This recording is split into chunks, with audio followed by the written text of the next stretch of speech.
Good evening. I'd like to call the Concord Township Zoning Commission meeting for Tuesday, March 5th, 2019 to order. Tonight's session is primarily a work session to discuss some of the zoning amendments, but something that's not on the agenda this evening is we have a guest this evening that would like to discuss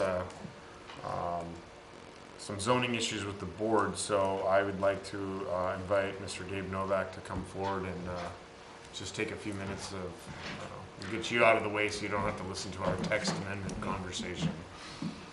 Good evening. My name is David Novak from Barrington Consulting Group. The address is 9114 Tyler Boulevard. What I really came to talk to you this evening about, and I believe Heather's had some maybe very limited conversations with you, but it's really about conveyance, how a piece of property would be conveyed versus fee simple or condo. And in particular, the property that I'll give you some information about, it's called Hillshire, and it's on Spear Road and Auburn. And the property's been developed partially as condo, but we would like to the feel and everything else with the development really won't change. It's just, again, it's how we convey the property, whether it's conveyed as a condo or if it's conveyed fee simple. And the problem with condos these days are, from a developer standpoint, it's much more difficult to get financing. And then when it gets to the consumer, it's also more difficult for the consumer to get a loan on a condominium piece of property. So I got a handout here that I can give to everybody. I'll just go through this real quickly, and then if you guys have any questions, we can discuss it. I'm willing to discuss it as long as you want or as short. But our hope is that we could get some text changes done within Concord to, again, allow these lots to be fee simple. So, like I said, the project that I'm talking about is, I just gave you a quick vicinity map. There's a site there. It's off Spear, almost up to State Route 44, near Auburn Road. This development actually started, I believe, back in 2004.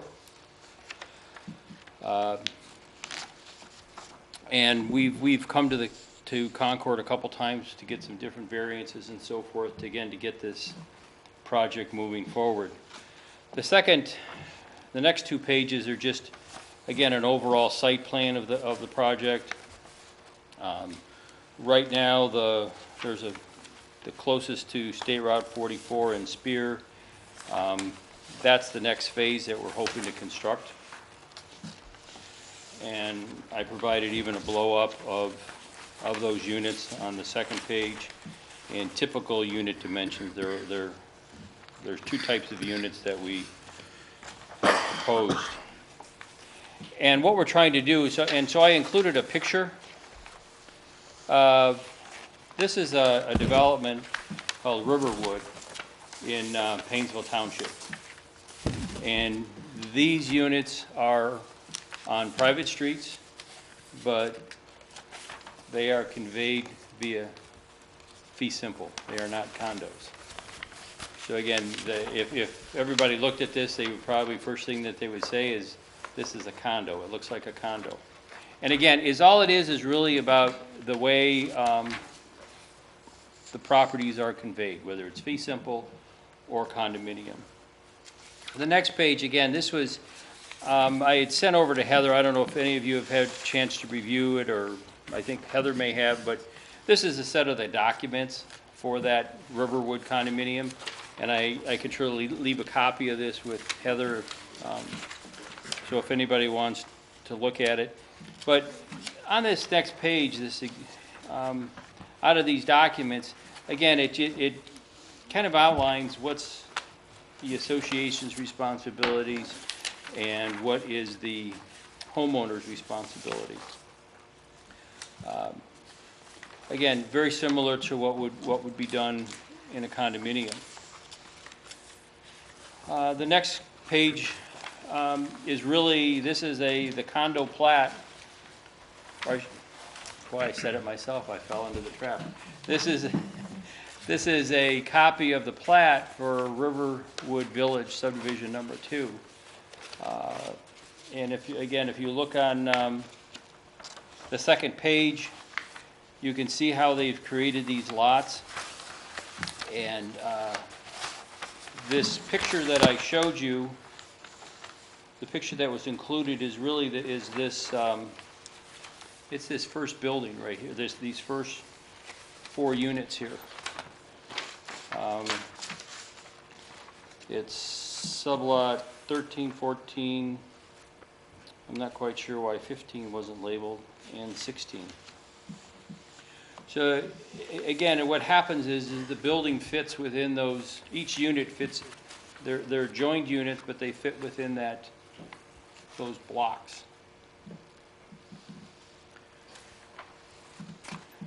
So in talking with Heather, we realize that we don't know all what zoning text would need to be changed within Concord. I know the definition of a lot would have to change, allowing a lot to be created on a private street versus a public street. I believe all your zoning classifications require that in order to be a fee simple or non-condo lot, that they have to have some frontage on a public roadway. So that's really all I have. But I'd truly like to entertain some questions if you guys have some questions about the concept or the thought, or I know that they're starting to do something like this in Willoughby. They do a lot of this type of things in Cleveland. This would definitely surely be something new to Concord, but I believe when people would drive through the development, it wouldn't look any different than the original pieces of Hillshire. Again, it would be on private streets and so forth, so Concord would not be burdened with snow plowing the streets and all those things, because they would all be private streets. You say the biggest issue is the banks? How do the banks play a part that you find objectionable? Financing condominium projects, I think condominium projects have had a taboo about them for a long time. And so again, going to a developer or to a bank to secure financing to develop it, it's more difficult. I'm not saying that you can't, but it is more difficult. And even when you're on the open market, or when you're reselling the unit, or you're selling it to the first time homeowner, it's just more difficult for individuals to get financing for a condo than it would be for a single family or fee simple property. I don't know, I can't tell you why, but yeah, I'm just still curious why.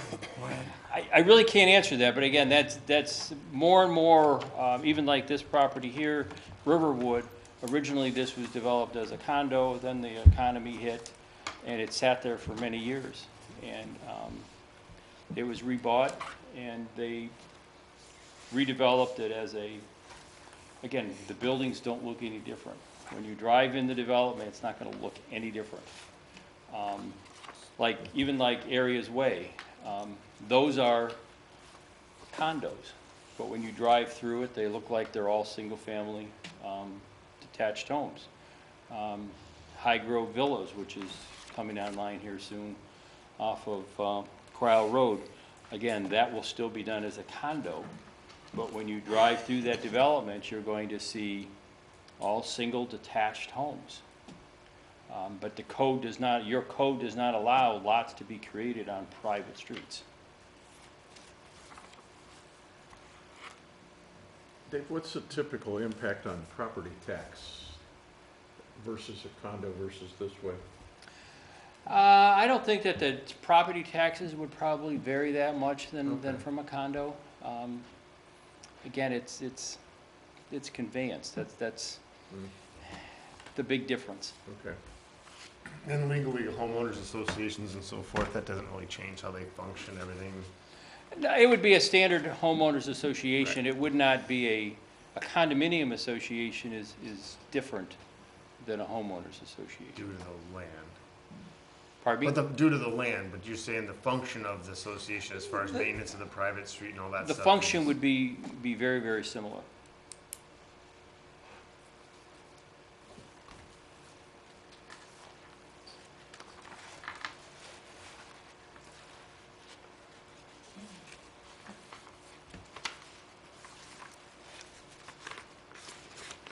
So density stays the same, you're not getting an increase in the number of units, We would not. right?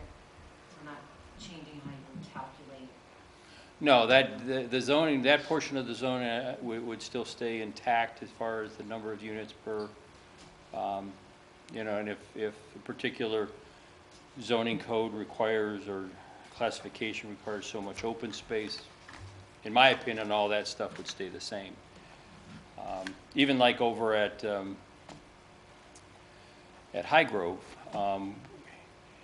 while that is going to be a condominium development, in order to give those unit owners the enjoyment of what a normal, if you were in a normal subdivision that was on a public road, we've created an envelope around the house and we label it limited common element. So in essence, all the land immediately around, like as if it was on a sublot, is called the limited common element, and that limited common element would be for that particular unit. So it stops some of the problems that you have with condominium, because usually all the property outside of the unit is owned by the association. People can walk across the backyards and do various other things, whereas again with when you do it as a limited common area, you could restrict some of that use. So you would come in the front door here, and then the living quarters would be on the second and third floor. I've actually not been in those units, but I believe it's similar. What you're describing is correct. And the units that we're proposing over here at Hillshire, again, the code requires two-car garage. We're still going to have a two-car garage. We're going to have, I mean, so it's not going to, and they're only 2 stories. They're not going to be 3 stories. I just brought that as an illustration of a product that's being built in a nearby community and how it was done, because that's a building over at Riverwood to show how it was done with their platting process. So who would own the frontage? When you say the frontage, Like, you know, the yards, who would own well, frontage of the, it wouldn't be a condo, what would you call it, townhouse, or? sure, we could use the term townhouse, but the private road in the front would be maintained by the association. And if you look on this drawing here for Riverwood, you can see there's an 84-foot, they called it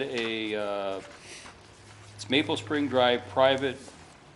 It's an access and utility easement, so that goes basically up to the front of, almost up to the front of the unit. So the association would control and own that property up to the front of the unit. But then behind these units, there is room for a patio and things behind the unit.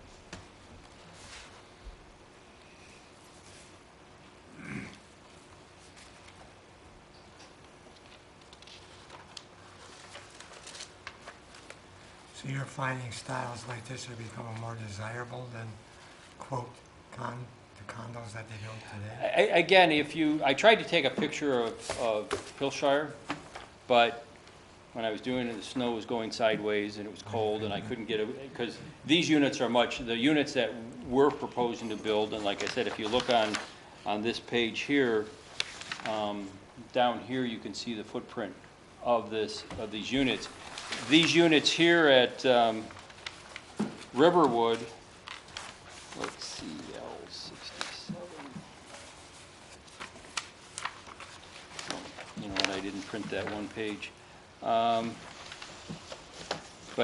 if I had to guess, you have a garage door that's probably 8 feet. So maybe these units are 16 feet wide on Riverwood.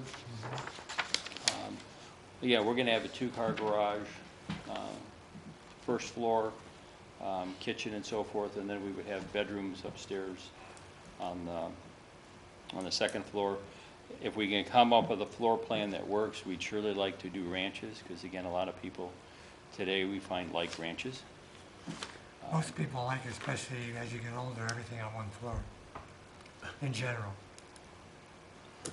Well, I heard this gentleman talking about Hillshire, that was one of my projects, and Highlands of Concord, that was another one of my projects. So I'm very familiar with those, but again, they are, you know, these units, I think these units at Riverwood start probably in the 120s. We're probably going to be closer to starting out around 250. Because again, we have a 2-car garage. So this, so I see that you've got, you know, looking at Hillside here, we've got several existing, and then you've kind of plotted out the future buildings here. Mm-hmm. So really what you're talking about is looking at making this change, or this challenge is to finish out was already planned. Correct. So development went along, stopped, now financing the back half of it, running into some challenges. This Yep. sort of thing helps you overcome some of those challenges in completing this project. Correct. So the design, the layout of these things is really not changed. We're just talking about this lot. Right. The layout won't. Now, is this gonna all be one homeowners association when it's done, based on the phases? Or is it gonna be multiple associations? The original homeowners association and this association would probably be different. Okay, they wouldn't be the same association. But what we've discussed and what we would probably do is take the original association, take the new association, and join them with one association over the top of it. Okay. And because to take the condo and take the fee simple, to try to merge those together would be very difficult. But we can put an association over the top of them, because we have the rights. For instance, there's a pump station there that was installed to service the entire property. And that pump station needs to service the rest of the units. So we would be, the old association and the new association would have some maintenance responsibilities. However we would work that out, whether it's a percentage of the number of units that were in the first phase or the first association versus how many are in the new association. I don't know how, we haven't worked out the math equation yet to make that happen. I was kind of curious about that, just because I have a little experience with multiple associations using common, this sort of a situation where you have older units and newer units and supposed to co-fund each other for common, and seems to be always, not always, but in this case there was always a bickering back and forth about it. Right. The cost of maintaining, well, that's you know, this, so I would be somewhat concerned about that, because I know that one could be burdened on, you know, if another one's not paying, or there's not strong cooperation, and as boards turn over and so forth, I think that would be, like, I guess, sitting from here, I'd be a big concern, because I wouldn't want to see the property degrade or have problems as a result of the fact that legally there's different structures going on and they're not cooperating, and then that creates issues. Again, I'd like to stand here and tell you that we will figure all that out Right. and make them all work together perfectly. I can't do that. We would surely try our very best. Right. But again, even if we didn't develop the rest of this as fee simple, we might still have to have two associations. Just Right. because of the, you know, the different. But for the lot thing, that pretty much requires, I mean, that's gonna make sure that you're gonna almost have to do, No matter what's done here, there has to be some meeting of the minds between the existing association Right. and the new. right? And from all the people that I've talked to, from our legal team and so forth, it makes sense to have the two associations and then bridge it with one, so that,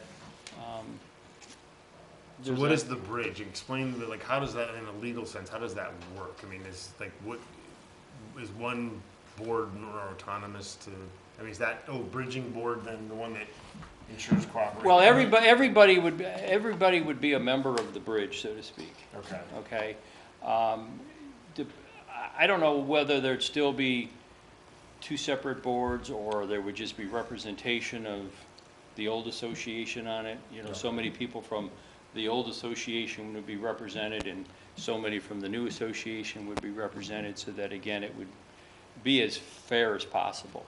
But, again, what we would want to do is try to think as far forward as we can to make sure that we put in formulas and responsibilities and so forth that require everybody to participate fairly. Right. And the new owners going in who are purchasing would know all about it, I mean. Yeah, right, we would not be, we wouldn't be hiding anything, no. Again, we would have to still give the same disclosure statements and everything else that would normally happen, whether it's a condo or a fee simple product. Heather, do you know the history behind that, why we have it designated the way we have it and not fee simple? Is there some inherent issues that would be encountered for making them fee simple versus condo? In the R3 or in this particular zoning district, I think in this particular zoning district,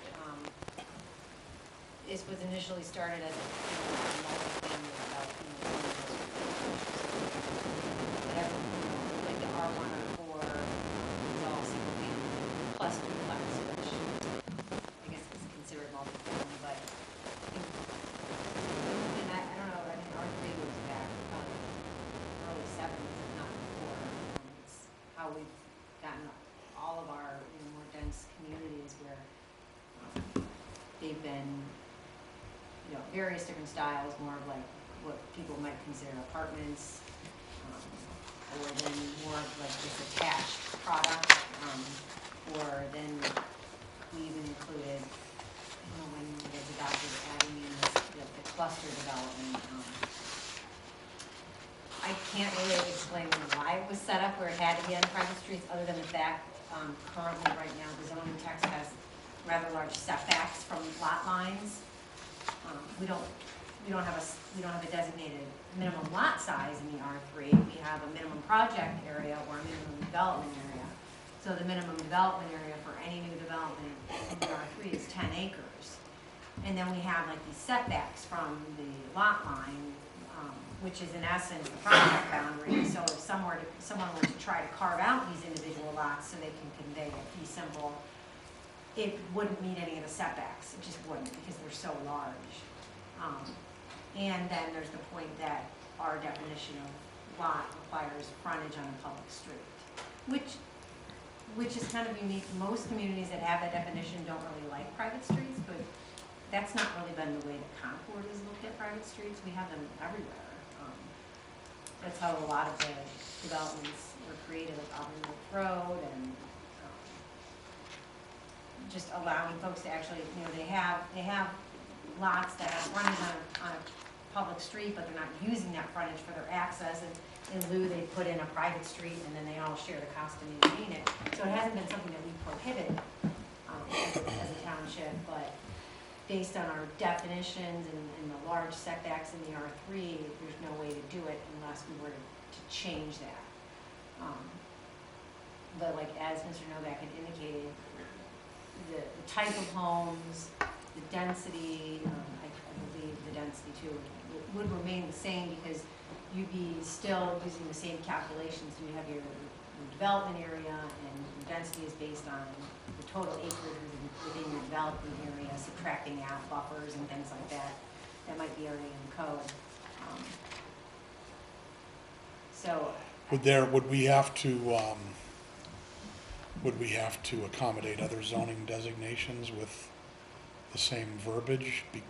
Or could we just keep it unique to R3? I think you could keep it unique to R3. The only other place that I think if we were going to consider this would maybe be in a planned unit development. For the Because, same reason. what's that? For the same reason. For the same reason, yeah. Would there be any negative impact on the township by changing it from condo to fee simple? Not anything that's really jumping out, other than, it's my understanding that condominium law and condominium association law is a little bit stronger than homeowner association. So for me, I feel like there's a likelihood that maybe the HOA would go under where condo association wouldn't. But, I mean, you can't. Yeah, there's a lot of different mechanics with a condo association versus a homeowners association. Because there's a lot more moving parts that you're dealing with, with landscapers and trash removal and street maintenance and lawn maintenance and all the other things that go along with building maintenance. That's all on the condo association, and you pay a fee for that, correct? Yeah, well, but a lot of that is still gonna happen with this product, okay? Like I said, it's But gonna. it's not gonna be the same enforcement mechanism as you would have if it was a condo association, correct? I would agree with Heather that, there's a lot of law that backs up condominiums. And there's sections within the Higher Revised Code that talk about condominiums and so forth, and how they're brought into the association and so forth. But again, I'm sure that within Concord, you have homeowners associations that are very vocal and very rule enforcement types, whereas there's other associations, as Heather indicated, that some people probably don't even know that their development has a homeowners association.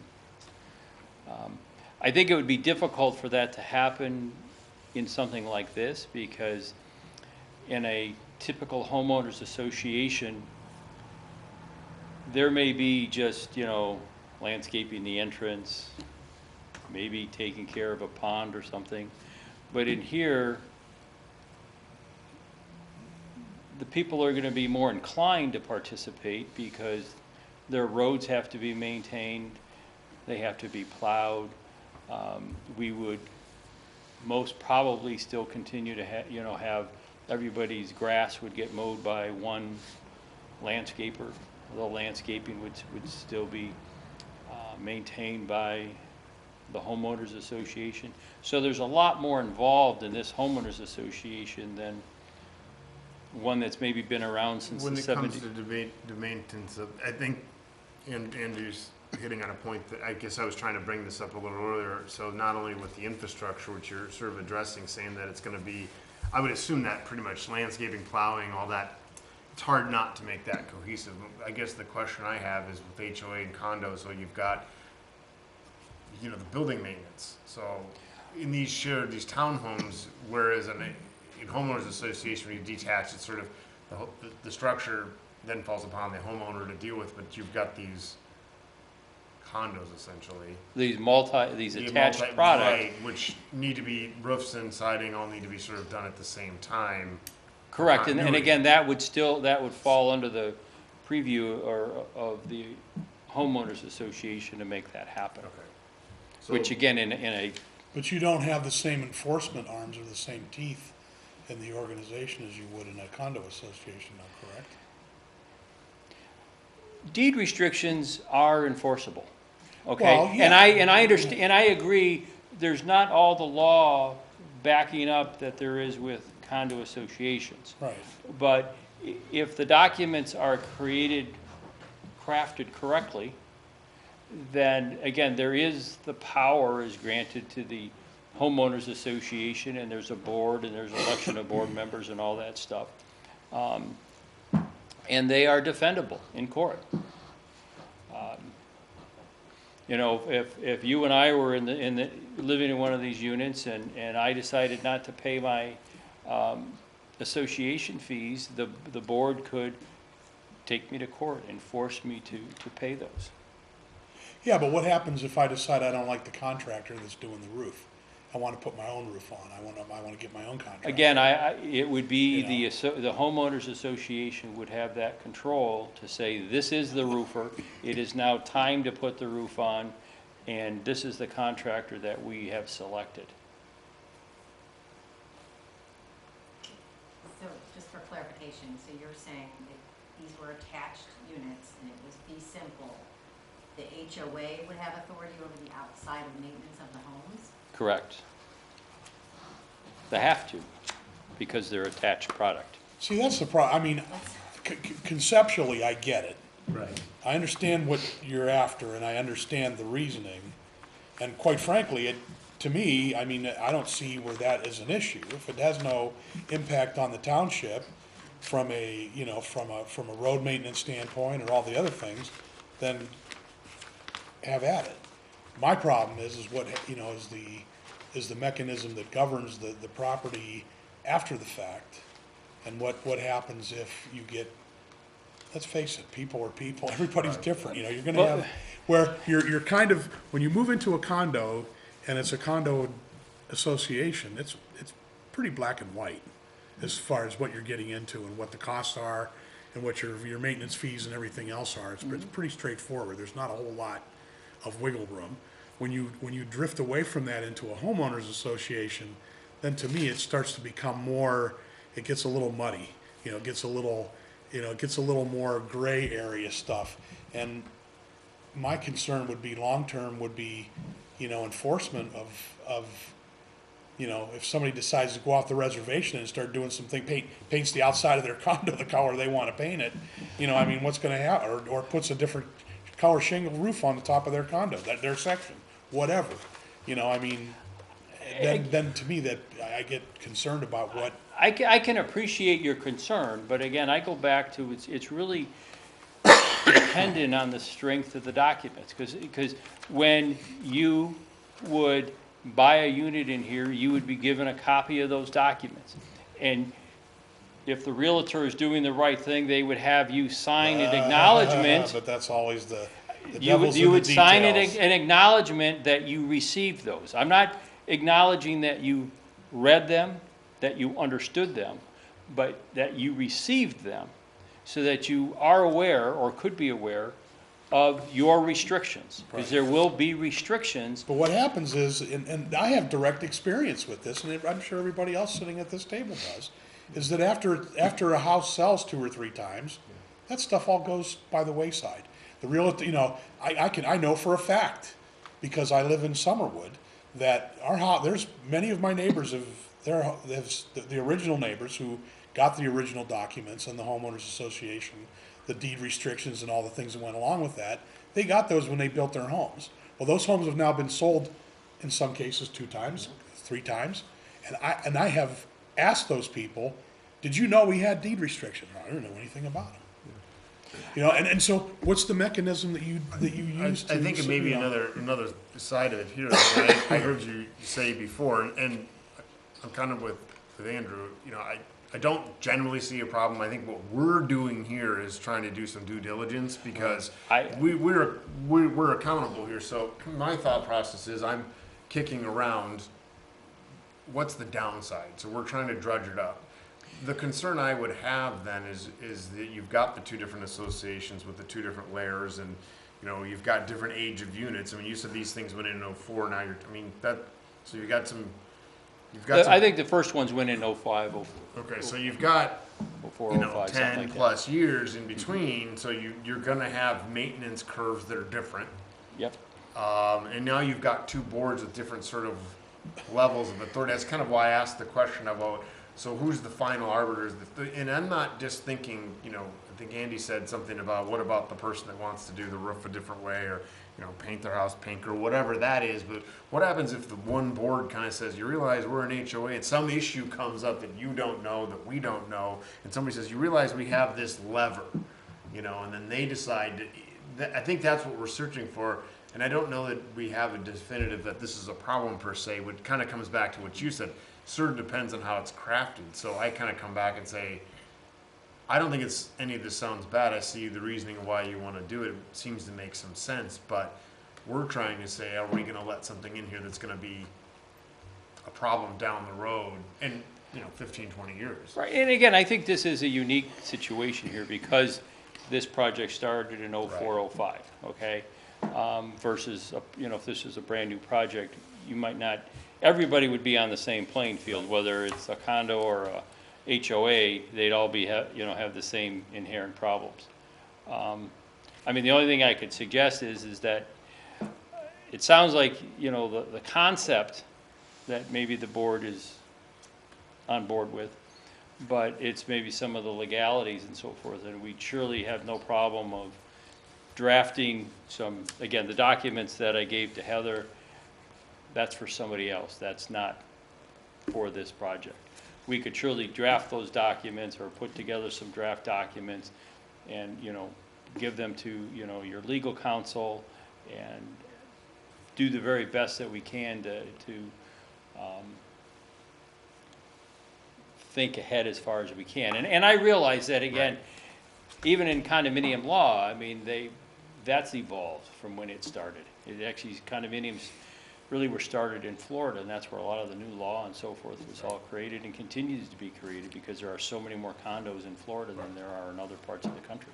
I think when it comes to, I think that is a sound idea. I think us being able to look ahead a little bit and see a little bit more detail about what would be, I think the barriers you're seeing with respect to condos, and when you think about you mentioned the financial, I mean, condos were one of the first early warning real estate signs. There was problems with property values and so forth.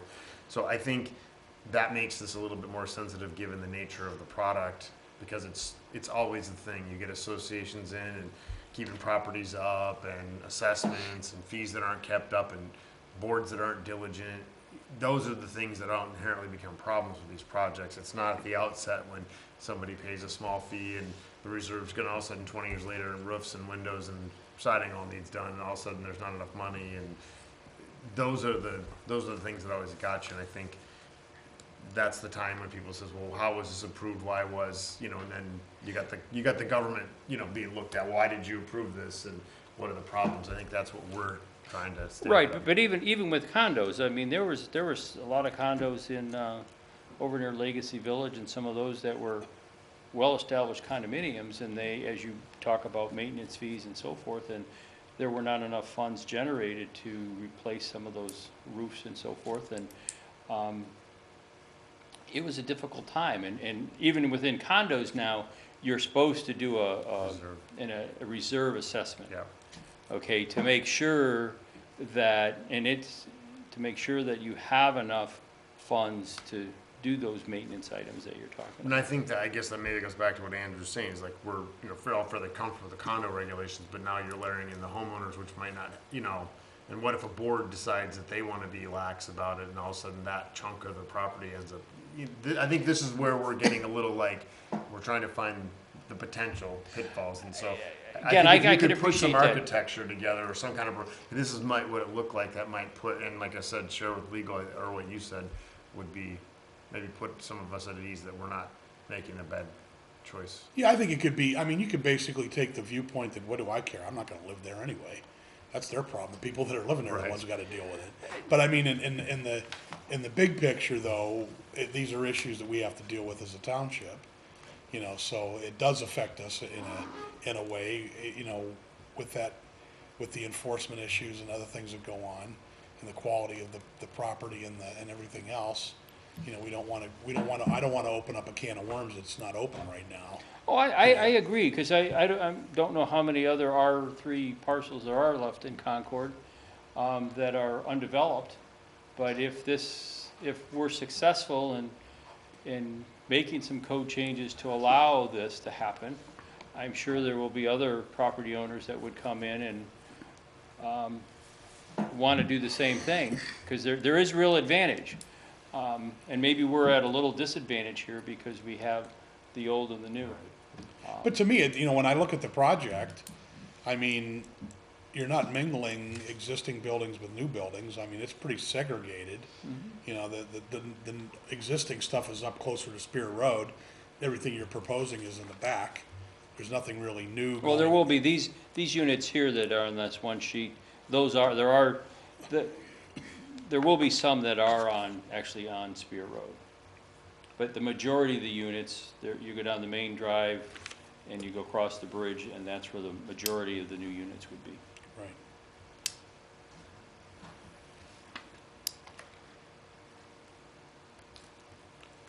I think it's a concept we're open to continue to evaluate, so if you can Okay. maybe do some of that stuff, I think it would help us move along towards All right. realizing this is a good thing for us to do for you.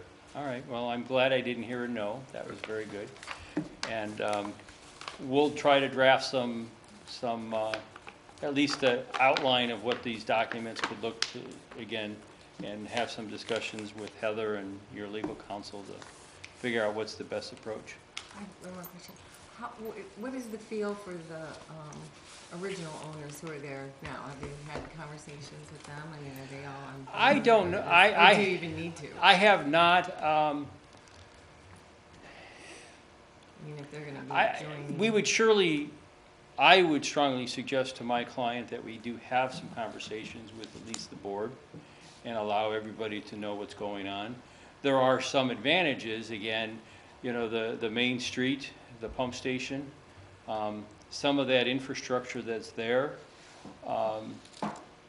If you now have a total of 92 versus whatever we have today, you know, is there today, again, some of those costs are spread over more people.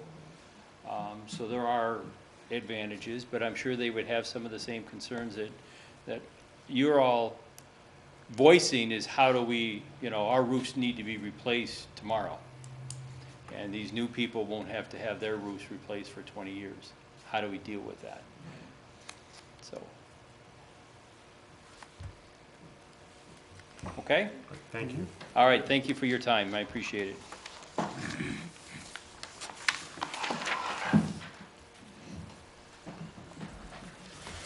Okay, moving along on the rest of the agenda this evening, to continue our work session on the potential zoning amendments. We started that conversation last month. And now Heather's prepared some work on the revision, so I'll let you, Heather, take us through the work that you've done since last month. Okay.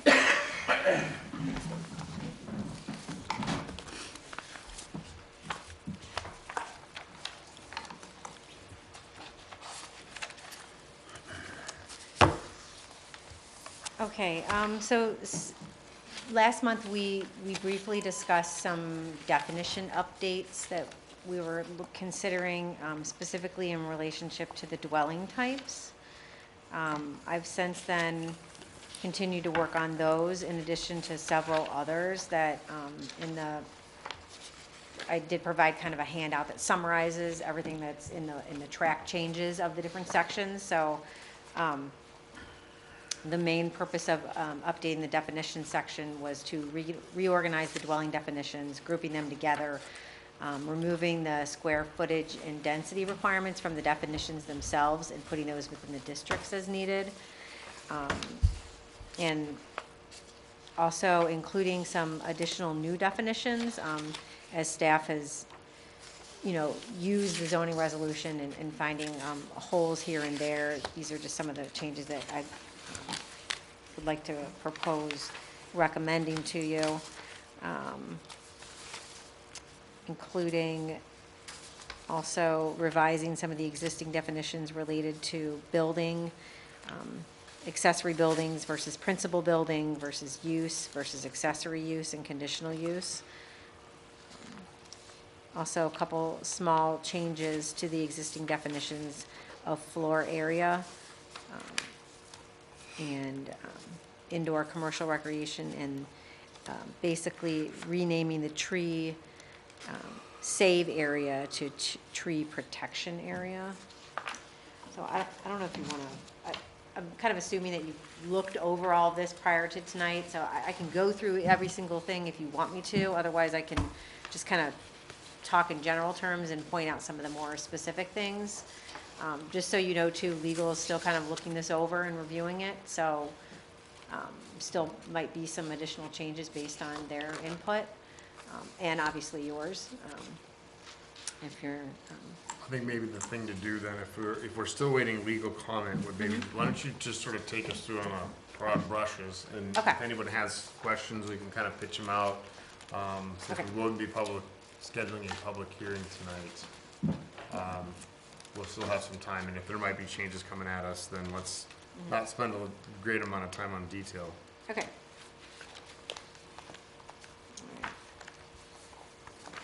So I'm not gonna go through any of the real specific definitions at this point.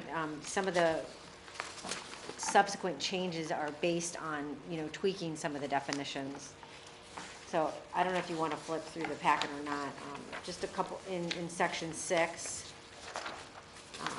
there are a couple things that I'm proposing that we change here. On page 6.3, under the prohibited uses, when we talk about storage and collection of like vehicles and car body parts, and those things like that we prohibit in the township, we currently say that as long as that you're allowed to have junk motor vehicles on your property for up to 30 days, and then after 30 days, it just has to be in a place that can't be seen from adjacent properties. I'm proposing that we change that and say, after 30 days, you have to park that junk motor vehicle in a garage, not just screen it on your property out of sight from your neighbors type of thing. I think there are, by allowing folks to basically fence off their yard and like keep all the junk motor vehicles, bus body parts, appliances, stuff like that, is if we keep in that provision that allows you to basically screen it from your neighbors and say that that's okay, I think we're enabling someone to, in essence, create a junkyard. So it would be my recommendation that we not allow them just to store their junk motor vehicles behind a fence and basically say, if you're gonna keep a junk motor vehicle for more than 30 days, you have to park it in your garage, which would cut down on, that, if it were to become a problem.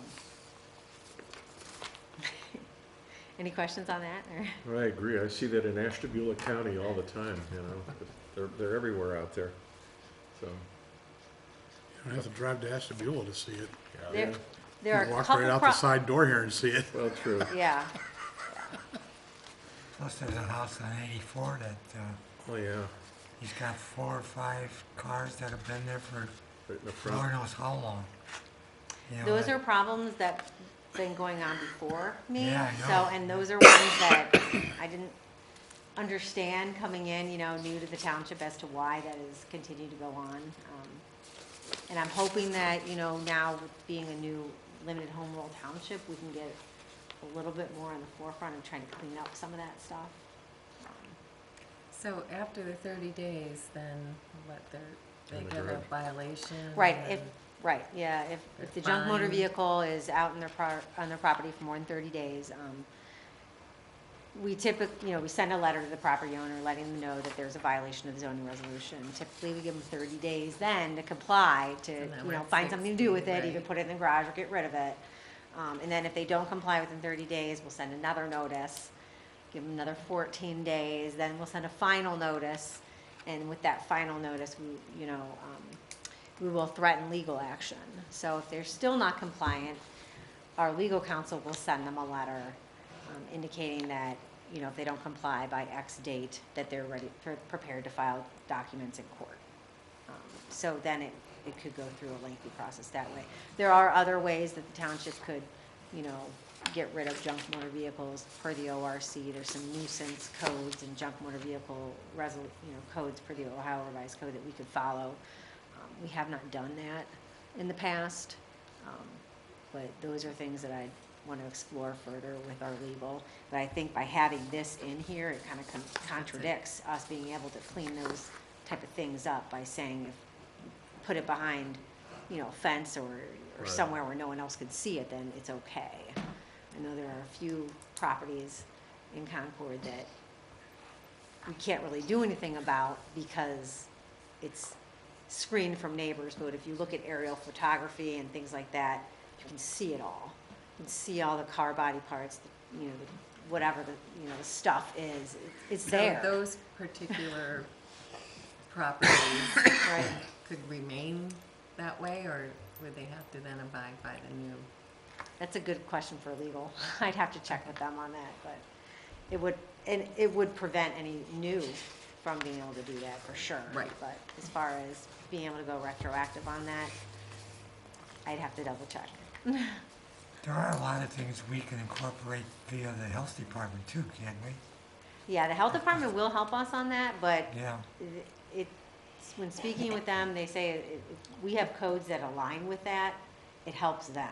mm-hmm. Because then they're, you know, they're also in violation of township zoning, so. Is the township or is there a way that we can physically go in if this thing goes on and on and on and on, and if the individual maybe is not capable anymore of either due to maybe sickness or too elderly, is there a way we can incorporate physically going in there and taking all that stuff out ourselves? Yes, that's through the Ohio Revised Code under, I think it's 505-86 or 87. There's a process that would allow community to take that type of action if it got to that point. Yeah. Would that be, would we have to incorporate that in here? Or is it No, al- no, is it it's already separate from the understood? zoning. It's separate from yeah. zoning? Right. But in our zoning, we would have to be able to refer to that No, somehow, you don't right? have to refer to it. You don't have to? No, Oh, okay. no. It's a process where basically, the zoning inspector in conjunction with maybe the building department or the health department could identify a property as being a nuisance or if it met the criteria for having all the junk motor vehicles, there's a process that would follow. The trustees would have to pass like a resolution. You have to give proper notification to the property owners and anybody that has a lien on the property. You have to notify them of the intent to go in and clean the stuff up if they don't do it themselves. So there's this whole process that you would have to follow, and then if it got to the point where you actually went in and cleaned up, then you could certify those costs to the auditor and put it on their property taxes to require them to pay you back. But that would be started here though. Not in the zoning text, no. Not in Well, the- I mean, if it was a violation of the zoning, yes, Okay. yeah. Mhm. But So you wouldn't actually- have to But put zoning wouldn't be the lever by which you'd ultimately resolve it. You're saying No. these other health and safety regulations that are state law Right. versus the township, those supersede. It's First state- violations would be of the zoning code, but ultimately the resolution could be using bigger laws than. Right, Right. yeah, But our zoning inspector would go out and see this, and then he would be instrumental in getting the ball rolling. yes, yeah, Okay. yeah.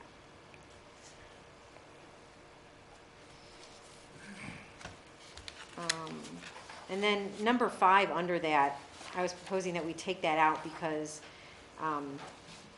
if this provision did actually apply to licensed cars or trucks that you use to and from work, then it wouldn't be even classified as a junk motor vehicle, so it doesn't even apply.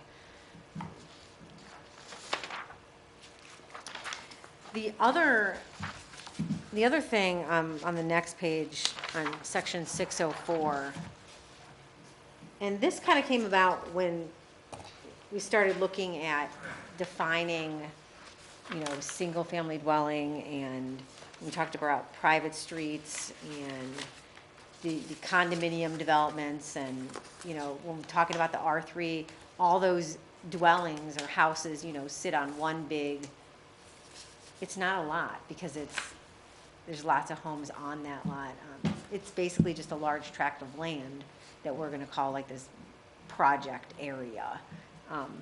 But we've got this section, 604, that allows basically in any residential district, if you have a lot, so you have a 2-acre lot in the R1, and you want to put 2 houses on there, you could, if you could prove to the township that you could subdivide the lot into 2 conforming lots, if you promise not to do something that's going to make both houses not in compliance with the setbacks. So for me, this is like, you can't really enforce this. And if you can already prove that you can put 2 houses on 1 lot, why can't you just subdivide it then and do 2 individual lots with 1 house in each lot? So you'd have Just- to do a lot split? Yeah, Just out of curiosity, because I'm noticing that all 4 of these subdivisions of this section were from 1964. yeah, However, yeah. we amended subsection A in 2015. Section what? Section A was amended in 2015. Any idea what the amendment was? We changed it from, I think it was just principal building on a lot, so there really was no limit. You could do multiple, like, I mean, I agree with you. basically, it was a roundabout way of doing a condominium development in the R1. That's how you got, what's the one development, the Highlands, Concord Highlands, Highlands of Concord off of Morley, is that what it is? Yeah, Yes. Highlands of Concord. Oh, right up at the top of Knightsbridge there? Yeah, Yes. so that's R1 and they're condos because they, at one point, showed a plan that they could subdivide it all into individual lots, and they slapped all the homes on there and built a private street. But to me, that's kind of getting around, our R3 development district standards, where where in the R3, we've talked ad nauseum tonight, you have to do the Right, condo stuff. right. Like, you can, in essence, you can do 6 freestanding houses on 1 acre. Right. In principle, I agree with what you're seeing here. I mean, I'm looking at these and I'm reading through them and they seem like they're, I don't know, 1964 limited, the township was different then, things we're trying to get to now, the conversation we had at the start of the meeting, frankly, trying to sit there and say, well, rather than prove, you could, you're right, subdivide the lot and go through the process and get it properly rather than just saying, okay, well, we'll leave it unchanged. I mean, I get it, doesn't make sense. Well, I know, like, even just reading, like, section 15 that talks about, like, our R1 and R4, currently there's nothing in there that even says you can only have 1 house per lot. So I wanted to tighten that up and make it clear that when you're in the R1, the R4, the R6, the R8, which are our standard, single family, or you can do the duplex, that you're allowed to have one dwelling on there, whether or not it be a single-family dwelling or the duplex dwelling that has 2 dwelling units in it. You're allowed to have 1 dwelling per lot. Because that's the intent of the regulation was that, but it was never specified. So like in Knightsbridge, they have, what's your minimum lot size? Minimum lot size? Yeah. 1.5 maybe. So they all have like 2 acres over there. The way the zoning is written right now, they could put another house on that 2-acre lot because we don't say they can't. We just say that the minimum lot size in the R4, the R1 is the 22,000 square feet or the 1 acre if you don't have, or if you're in the R4, the 1 acre or the 2 acre for the duplex. So I wanted to kind of tighten that up on being clear that in those single-family districts, you're allowed to have 1 principal building on the lot. Unless you're going to do a PUD or the RC or the R3 or where you can get more creative with that and you can do the condominium developments or you can do the fee simple.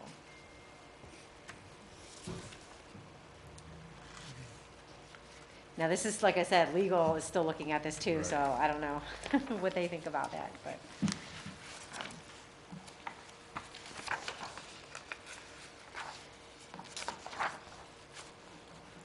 Okay, another small change under section 11, which is the zoning permit section, where we specify when folks need to come in and get a zoning permit. This actually just kind of came up in a BZA case where I had cited somebody because one of the tenants didn't come in and get a zoning permit for occupying a new, like a vacant space within the building. And, well, they had mentioned during this public hearing, they're like, well, the building's not vacant, the unit within the building was unoccupied. So in effort to capture that, I'm thinking that we need to change it to state that any change in occupancy of a non-residential building or unit within a non-residential building has to come in and get a zoning permit, just so we're covered, whether it be the building itself or a unit within that Took building. care of a loophole. Yeah.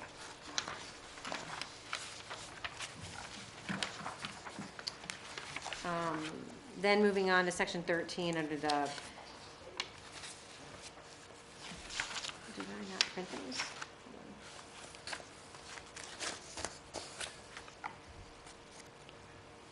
Hold on. Okay, no, I'm good. Okay, so under section 13, the innovative site plan development conditional use option for the town center area over where the Capital District is. Well, and actually, some of this goes back to updating some definitions in section 5, but I'm proposing to change a couple uses in the table of uses. Some of them have to do with the dwellings, based on how we're now defining the townhouse dwelling, where it should be row or townhouse dwellings. And we talked about this, not this past summer, but the summer before, about getting rid of the live-work units within the plan, within the innovative site, because those really aren't desirable. So rather than allowing the live-work units, I'd like to call out dwelling units located above first floor of any commercial. And then there was some changing on just terminology, basically on government facilities, rather than calling it government facilities, and then also listing police and fire or U.S. Postal Service.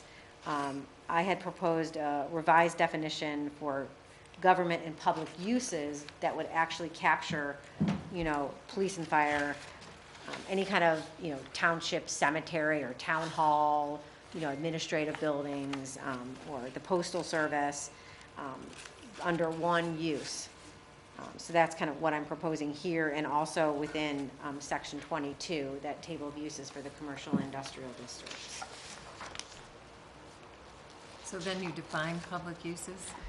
in the Government and public definitions? use as one definition, yeah, as a new definition in section 502. Yeah, that's in there.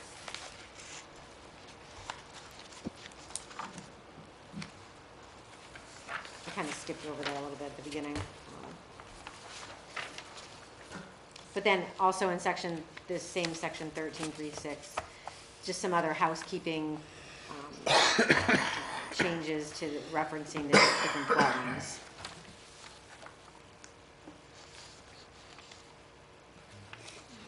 Then under the residential district section, these small changes under the table of uses really reflect just housekeeping on the terms that we were trying to define relating to different dwelling types.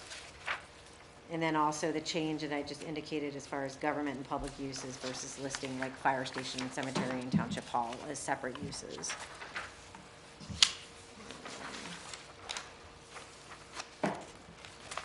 And then under that site development standards, this is where I was proposing that we make it clear that only one dwelling can be constructed on a lot in the R1, R4, R6, and R8 districts.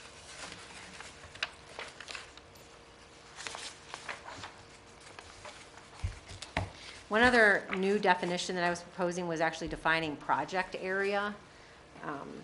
And you'll see in section 15 how that would, when we're talking about the R3, rather than calling it a development area, we could call it a project area. And now we have an actual definition of what that would be, whereas before we did not define, development area. Let's flip to it real quick.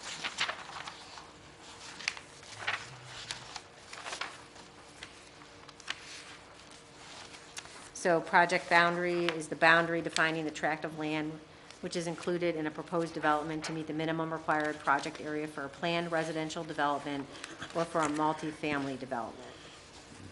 The project boundary shall also mean development boundary.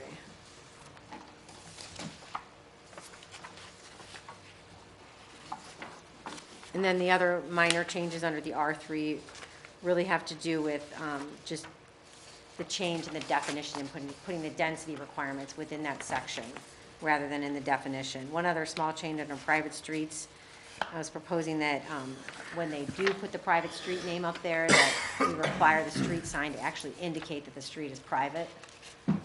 So anybody driving in there knows that it's a private street. Anybody maybe looking to purchase a home in there knows it's a private street. And this was brought up by one of the trustees that he'd like to see that on private road street signs, a small indication that the street is private.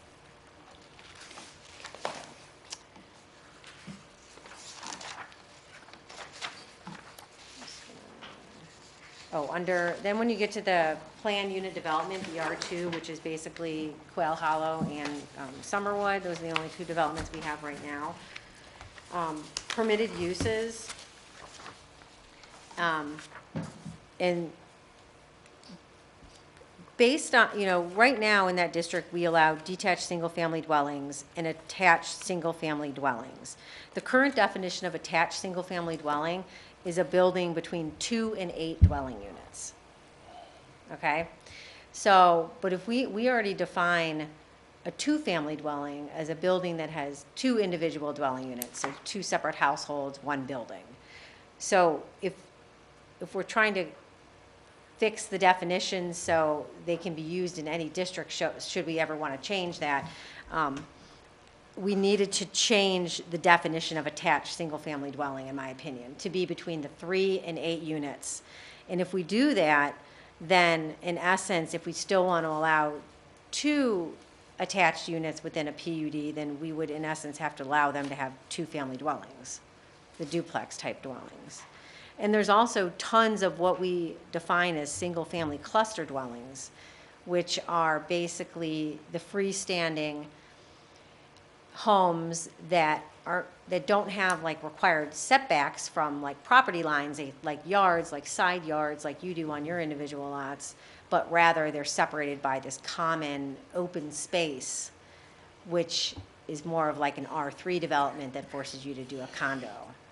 So I was suggesting that we actually list what's already out there, what's allowed, because in the past we've considered in the PUD single-family dwellings have also been condo dwellings, but we regulate them differently, like in the R3. So if we're going to take a good look at fee simple versus condo and try to do housekeeping on our definitions, it needs to carry through everywhere in the township. So that's why I'm proposing that we change this to actually state that they can have a single-family cluster dwelling there. And if they choose that, it's going to end up being a condo development, or if they're going to do detached single-family dwellings, they're going to be on lots. Unless we want to make some other change, like what Mr. Novak was indicating tonight, or allowing the single-family dwellings on a lot with no public street there. That's a totally different thing that's not even in here. So we'd have to see if that was something that we wanted to allow, how that might affect what I have in front of you this evening. There could be some small changes based on that.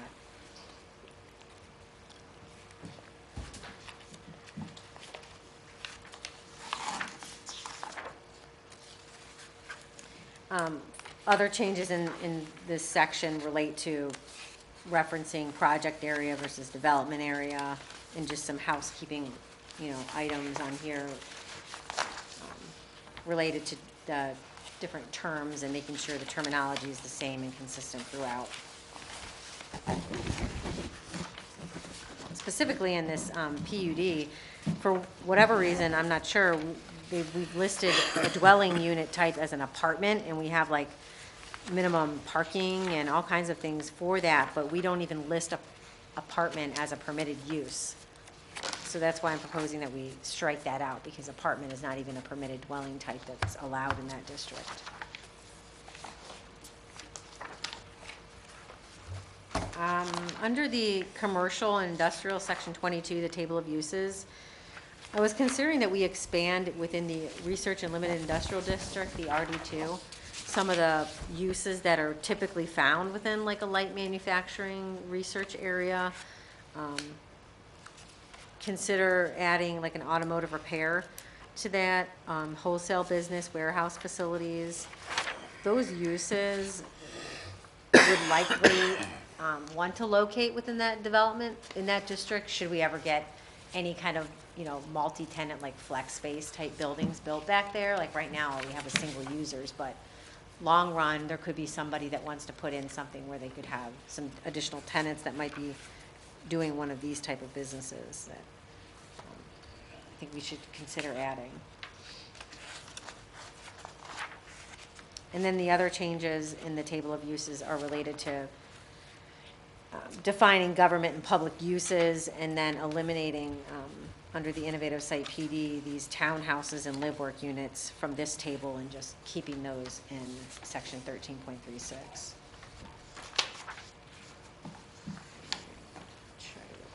The other changes in the parking really have to do with the terminology, the updates on the dwelling types.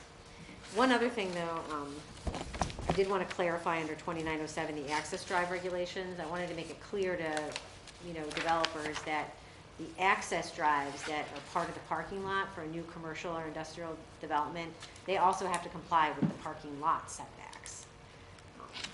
I thought it was pretty clear already based on the definition of parking lot, which includes access drives, but I've been asked that question. So I figured let's just put it in there so there's no question anymore. One thing that I also, another clarification, has to do with the parking of recreational vehicles in the residential districts. And I think this is when we updated this the last time, it might have been an oversight by me that we dropped the word trailer as well. So right now, we're talking about recreational vehicles, which we define that don't include like a trailer, maybe like a box trailer or a landscape trailer, or a trailer that you might use to pull like a boat or something like that. I want to make it clear that those trailers also have to comply with these parking, you know, requirements when it comes to recreational vehicles. So if you have that trailer or recreational vehicle, it has to be parked or stored on an improved surface, behind the building setback. And also, one thing that I find that in previous zoning inspectors have not enforced has been like the screening of a recreational vehicle if it's parked on your property. So if your house is set 100 feet back from the road and the minimum setback is 50 feet, you're technically allowed to park it in your driveway then, because you're going to be behind the building setback, behind the 50 feet. But then there's a provision that requires you to screen it. How are you going to, I don't know, you're really not going to be able to screen that. Just on the driveway, you can't screen it. Yeah. Yeah. So I'm proposing that maybe we take out the requirement of screening. Because if we limit, if you have less than 1 acre, you're only allowed to have one parked on your property. It has to be on a paved surface. It has to be beside your house if you're at the minimum building setback, or, you know, on your driveway. So for enforcement purposes and how this has actually been enforced over the years, considering that maybe we take out that screening requirement. Not forcing screening because it's not practical to do so. I think so. Yeah. I think that's been the case. And a lot of these, like homeowners associations that are a little bit more stringent, they probably don't even allow these within their developments anyway. So their rules are much stronger than even probably this. Sometimes we get a lot of complaints about like houses maybe in, you know, outside of subdivisions that have large lots, and they have one boat parked on their property, and it's parked on a paved surface, it's parked way back, but in the fall, the leaves come off the trees, and now the neighbor can see it. It's exposed. Yeah. So I don't know. I don't know if you guys have When we any. pulled the screening of the jalopies out. What's You said that? The junk vehicles, you didn't, we kind of talked about taking the screening out of that, so. And making you put them in a garage. Right. Yeah. The other side of it is, I mean, if these things are so, what's the standard of screening? I mean, Yeah. it's just another thing to keep. I guess I see your thinking. I mean, I'm fine if we don't bother with it, if it's on, like you said, on a paved and it's, Yeah. Some screening might look worse than the vehicle. right. Right, because then you get asked, well, what can I do? Can I put a Is fence? screening a tarp? I- Exactly. Right. Yeah, I don't know. We don't define that screening Depends on either, if you're so living there is next door some. to it. Right. What's that? I said it depends on if you're living next door to it. Right. Yeah, it says, screening by use of walls, fencing, natural screening. So, I mean, you can't screen a motor home with a fence, because we have a Right. fence height restriction of 8 feet. So, Might look worse sticking out from the top of the fence. Yeah. something to chew on.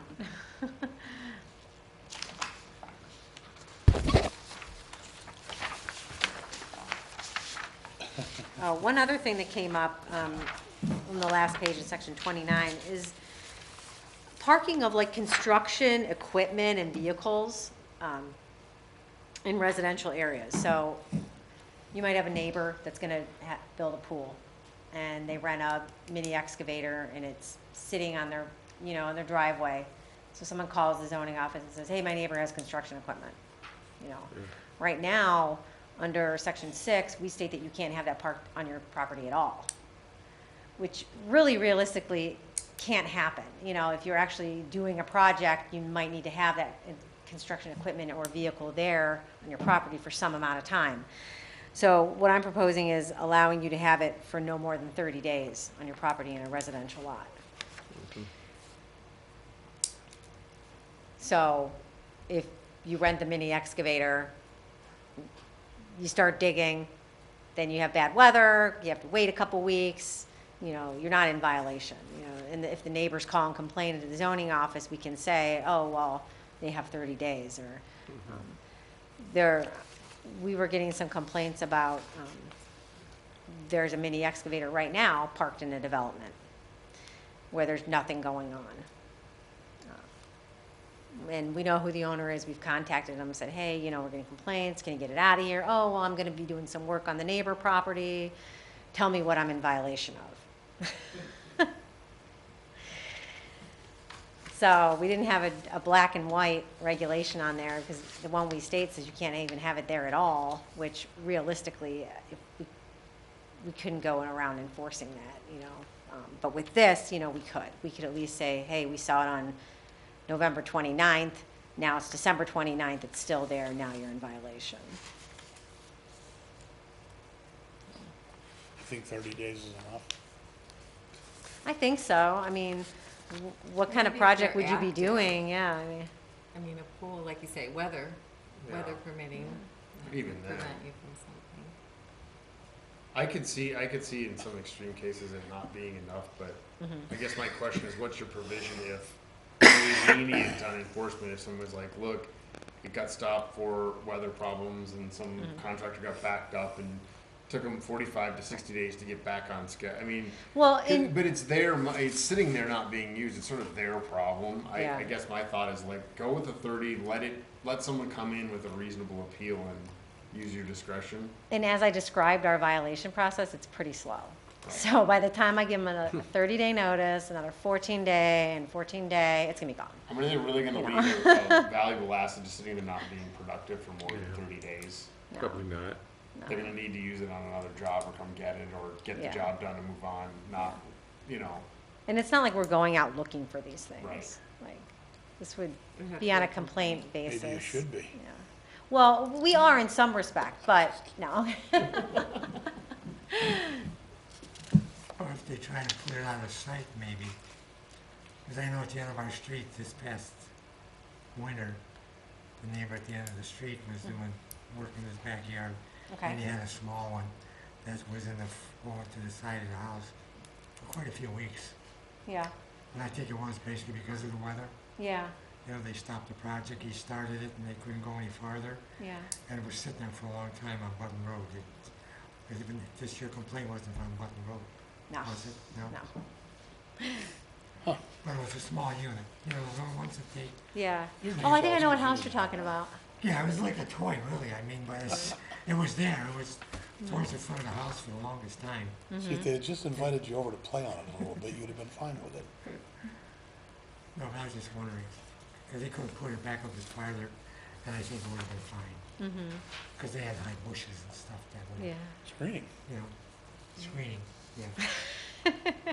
I was just curious. It's not there anymore, but Okay. and Morgan's right, usually when they have equipment like that, they have to be using it, they wanna use it, Yeah. you know? They don't want to keep it they there, don't but wanna in keep it the out. rare case that someone Right, is just going to park it there and leave it there, Yeah. like, but you can rent those things though, that's the thing. yeah. You Well, can yeah, go but to- again, you're paying per day, so if Yeah. you're gonna let it sit there Yeah. for 30 days of use, I mean, they're gonna send it back if it's gonna be that long. Yeah. Plus, Yeah, I mean, if on day 31 it goes away and then it comes back on day 32, it's a whole new whole new- 30 yeah. day, you know, The clock so. starts all over again, Yeah, you can't really get around that. yeah, it's difficult.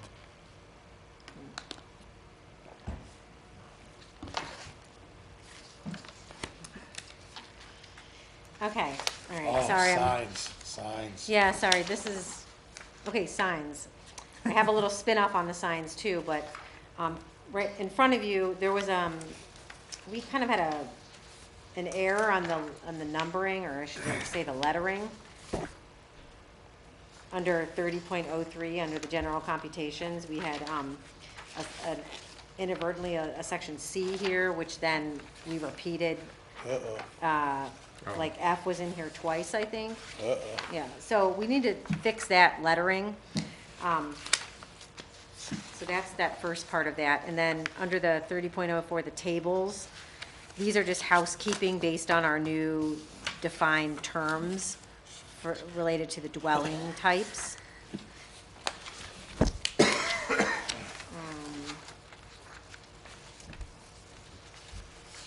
But I did want to discuss a little bit further with you, the potential or the likelihood of maybe amending our sign heights on Cryle Road or within our business districts. I think that Verizon sign is redundant. I don't Yeah. think it's that bad, but it's just like, why?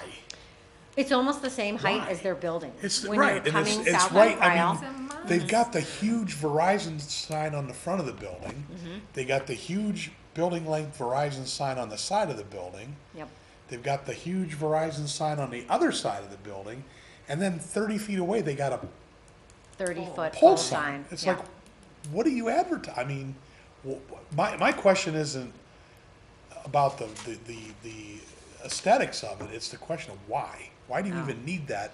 There's no need for that pole sign. You can see the Verizon sign on the side of the building from mile away. 44. Yeah. Okay, so that pole sign to me is useless. I mean, it doesn't help them advertising Right. their situation. Now, if they didn't have any signage on the building, then I could say, okay, I get it. But I mean, What- you've got three huge Yeah. neon white Verizon signs on all three sides of the building that are facing traffic directions. Mm-hmm. I mean, that pole sign is, and it's not like it's way removed away, like it's out on 44 or Yeah. 90, Right. you know, where you can see it and go, oh, there's a Verizon store here, I gotta get off. You know, I mean, it's right next to the building, literally. I mean, it's within what, 30 feet, 40 feet from the building, if that? It's kind of silly. I know. Doesn't make any sense to me. I can't answer as to the why, I just know that they were adamant, and it definitely, and it met all of our requirements. Is this the bonus part for the corner lot Yes, that they get? yeah, That big so, sign? if you're a corner lot in a commercial district, you can either put, one sign on your one street and another sign on your secondary street, or you can combine it and put it at the corner, which is what Verizon did. And if you combine it and put it at the corner, you're allowed to add up the square footages, not like a 200% or anything like that, but you're allowed to compound the square footages, so you're gonna exceed your, what we refer to as our basic allowance. So they were able to do 120 square feet sign face area, that's on each side, so it's 20 feet long by 6 feet tall. And then it's on, the pole is 24 feet tall, so to the top, 30 feet. Is it taller than the building? Because it looks like it is. Yeah, hold on, I took a couple pictures. It's slightly taller, but Yeah, you not can't much. tell when you're driving by. No, So this is, I was parked at Crowd Crossing. Oh, this picture, yeah, it doesn't look like it is. Yeah, I was parked over at Crowd Crossing because it was kind of snowing. Well, yeah, but you're shooting uphill from there. So what are you, in the parking lot of Burgers to Beer? I was right by Or- Chipotle. Well, by you, okay, Yeah, I was yeah. parked like. It doesn't look as pulling bad out from that of angle. spots right It's obnoxious though. there. But yeah, that's 30 feet tall, and like those Crowd Crossing monument signs. It doesn't, I mean, the night that you mentioned it, I drove, Yes, specifically We left must and have all. I and went drove, over. drove over I did too. past Yeah. to see what, and I couldn't see it because it wasn't lit. So it was really hard to even see, because it was dark and you know, Yeah. and it was kind of sitting out away from the building. When I got right up on top of it, it was like, I don't think it's that bad. I thought it was really gonna be obnoxious. I just questioned Yeah. why they need it. I don't understand why they have to have it. If we could put together regulations that would limit, yeah, I mean, I could see putting a sign on a pole if you didn't have any signage on your building, but when they've got the signage on the building that they have, there's no need for that pole sign. It's just, to me, and there's no need for it. So I put together like a quick little, the two-sided page there that you want to pass me for. Oh, you expect me to share these now? Share one. Jeez. Oh, Here's actually, I'll take a there's note. some more in Okay, there. so the backside actually was a shorter table. These are, recent permits, sign permits that we issued, and you're probably pretty familiar with most of them. Just to kind of show you what we've approved of late, since we've basically, updated the sign resolution in 2014. So at Crowd Crossing, all of their monument signs, they're about 10.5 feet tall. Concord Manor, that's over by, Old Johnny Cake. They just recently put up some new freestanding signs. They look pretty nice. The one kind of at the corner is about 7 feet tall. Holly's Hearing Aid, they were going to do a monument sign, and it was proposed to be 5.5 feet tall. However, they got turned down from the BZA because they already had too many signs. But I still put it on the table because it was showing you like, the size that they were looking at. And there's also square footage here you can look at. Verizon, 30 feet. Drug Mart, they were 15 feet, 5 inches tall, 115 square feet. The Vista Springs over there on Auburn Road, their sign kind of at the corner there, their EMC is 10 feet, 6 inches tall. Concord Village, which is on Capitol Parkway, their sign is 5 feet tall. And the Auburn Career Center, they have not installed the sign yet, but they have proposed an 8-foot high sign for their campus over there. And then on the back side of this, Kathy must have put this together when she was still here, but showing you some of the heights and square footage of a lot of the other properties in Concord Township. And I just brought this for reference. Looking at who currently has 30-foot signs, I mean, we're looking at McDonald's, BP, University Hospital. I mean, Lake Health's got one that's 25 feet tall. Baymont, they must have taken theirs down, That's Comfort Inn, right? Right. So- and they don't have a pole sign anymore. Well, and their building's pretty tall as well. Right. So they're not gonna Yeah, look as, yeah. And then even the Scafco one, the 24-foot tall one, that one came down, thank goodness, when they built Crowd Crossing. So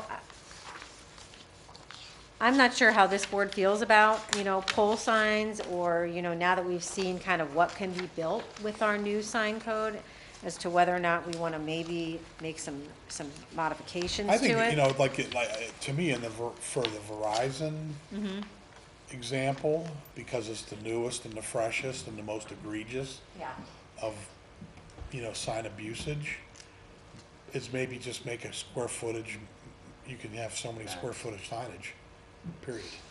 And then that way they look at that, they put those signs on the building and they would have, yep, you used up all your square footage on your building, Well, then they have so. to make a choice. We You're either can't putting a do pole it. sign Yeah. up or on the building, Yeah, it's not. you get, maybe if we just make it instead of screwing around with all fancy calculators, say you got X number of square feet for signage. We do have that. Well, don't we already have Right, that, yeah, but it's that's in the law. separated. You We can were on be- that sign committee, Frank, remember, and Yeah. all of them Yeah. had square footage. Yeah, It's all right now, in most communities, do regulate wall signage separately than freestanding.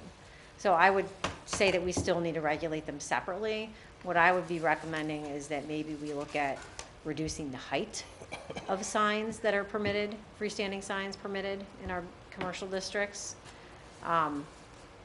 I'd say height, not just square footage, and the fact that you still might get a 24-foot pole with some smaller sign on top. Right, I you think know, if you it made might that, be- if that sign was smaller, it wouldn't be as, Yeah. it's a combination of its size and the height. Yeah, It's- yeah. Yeah, I think that, well, it depends on where you're at, because you've got different elevations, and depending on where the building's at, I mean, they could be in a swale or in a little bit of an area that's lower, and so if you put a limit on the height, then they put, like, if you lowered the height, then they put a pole sign up, you still can't see it. And that's part of the problem, I think, with Verizon, is because if you look at Chipotle, which is just to the north of that building, it's a substantial elevation Yeah, difference there's a between big- the, so. there's a big so eleva- it I mean, being there is at an the- elevation It's difference at the there. max height, Right. really, and it's got 5 feet over things that are a couple hundred yards to the south, so Right. when you're headed southbound, it sort of towers a bit more.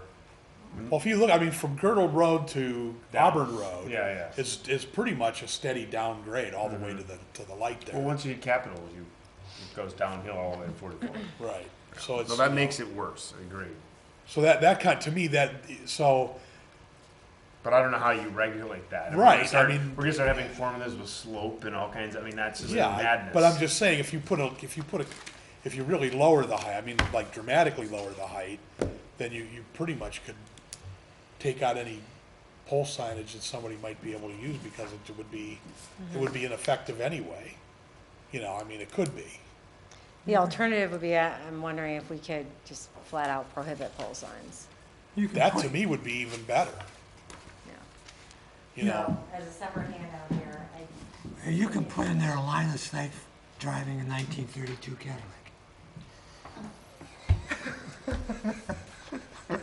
Then that's when you have to do the calculations, sitting in the car. But, and that car was with the lay of the land, so Right, then there wouldn't be like some floating other on a cloud. How about that? Well, that would be something, right? Who the heck put this regulation in here? Well, yeah, I Thank you. you got one too many, I'm sorry. Yeah, I don't know, I think that, yeah, Other give than them an that, inch and they'll take a mile every time, and it's always, but even, the only some of other thing, the other developments on Cryle, they didn't opt for a pole sign. No. Those signs at Cryle Crossing are very nice. They're nice, they're a little cluttery with all the different names on there, but they look nice, Yeah. they match the development. now, are it's those pretty technically consistent. considered monument signs? Well, we define them as a freestanding sign. Freestand, okay. So, we have a kind of a generic definition that they all fall under a freestanding sign. So what I just handed you, would be, what I would maybe consider proposing to you guys, or what I am proposing to you guys, as far as if we wanted to make a change, a quick change to the sign requirements, we could, add a new definition to section 30.02A and identify what a pole sign would be. A sign supported by and placed upon a visible pole or standard. Then under section 30.05D, where we regulate freestanding signs, we could add these new sections numbers 1 and 2, which states that freestanding signs shall not have gaps, cutouts, or penetrations, but instead should be solid face or area without openings. Freestanding signs that require internal support members or posts shall not have them exposed or visible whatsoever from the external view at a height greater than 2 feet above grade. So what that would prevent would be this. Those posts that the sign is sitting on and the sign face, those posts would know, if we adopted that, they could, you could not see more than 2 feet of that from grade up. So we could eliminate that kind of sign ever coming back to Prowler, which that one is still there. But then in addition to that, we should clarify that the freestanding sign shall either, 1, rest and be affixed to a solid base for its support, similar to like the Vista Springs or the Concord Village, or in the alternative, if it has support members or posts that were exposed or visible, but do not exceed the 2 feet, that can't still exceed 2 feet in height, you have to, plant vegetation down there that's going to like kind of screen that. And then in addition to that, if we can include the statement that except to the limited extent permitted here, where you can do the screening, the 2 feet, that pole signs or signs principally supported by poles or posts do not constitute as a freestanding sign and are not permitted. So, like a gas station, Yeah. typically their signs are on the 2 poles. I mean, what does, Oh, like the Shell? or the BP? BP is a straight pole sign. It is. Yeah. The Shell one's actually nicer. Mm-hmm. Do I have a picture of I it? feel like they're tall. I can't quite. The shell sign is tall, but So like these crossing ones, these That's are like the the two. posts that are surrounded, like you can't see them, but like the gap from like what's shown So is less than 2 feet. yeah. And it probably should have been better landscaped. Isn't the shell sign something similar to It that? is similar, and I wish I Taller could say though. picture of It's it. taller though, but I Yeah, think it's there's a more, yeah. solid. Mhm. Yeah. But you're not seeing like the poles. Through it, yeah, right. It's,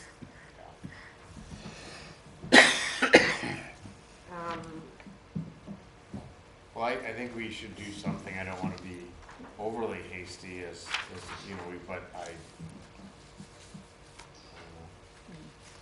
Well, and then even just furthermore, then under the actual table where we list the heights, I think we definitely need to make some changes here. And maybe not necessarily what I marked out here, but right now, basic allowance within most of the business districts, I'm talking special, B1, B2, R2, GH, GB, BX, and capital is the 20 feet. But then as soon as you front on Cryle or 44, you can do that 30-foot sign. And then if you're next to I-90, you can go 40 feet. And I kind of understand I-90. I mean, Yeah. that Well- makes more sense to me, but Cryle, I would think. Yeah. But when you have, I mean, now you have I guess it took a while, but Starbucks has the signs that are out to tell you what's coming up at the exit anymore. So like, how much are you reliant on that thing sticking out? I mean, you drive around the state and you're on the interstate and you see the UP and the Wendy's and the whatever, and you sort of. But how big of a deal is that? I mean, when you have so many more directionals and Right. GPS. Yeah, I mean, even and with these whatnot. heights, you're not going to see these signs from the freeway.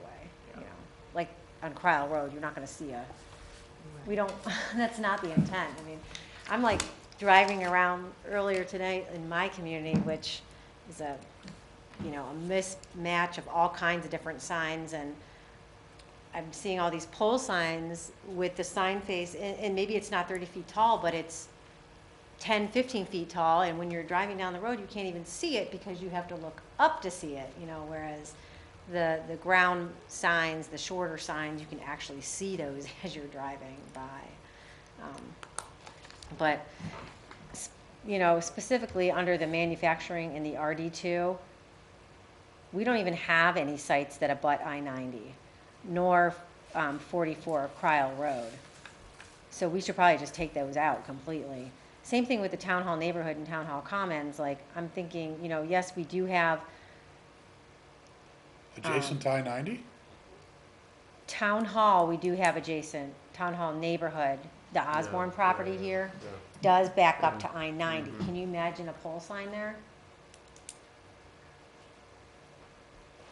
So On the we're I don't back know to if the that back of the fits, I mean, are we property. really trying to can't get see people it. driving down I-90 Well, to it wouldn't make come and sense, because, I frequent mean, that business? because they'd have to come all the way back. Right, Yeah. if you're eastbound, Yeah. you've already passed the exit Yeah, when you Yeah. get to that property. right, or if you're west, you're gonna get off, and then you have to Be on the backtrack so other much. side, yeah, But again, it wouldn't stop someone from putting it up.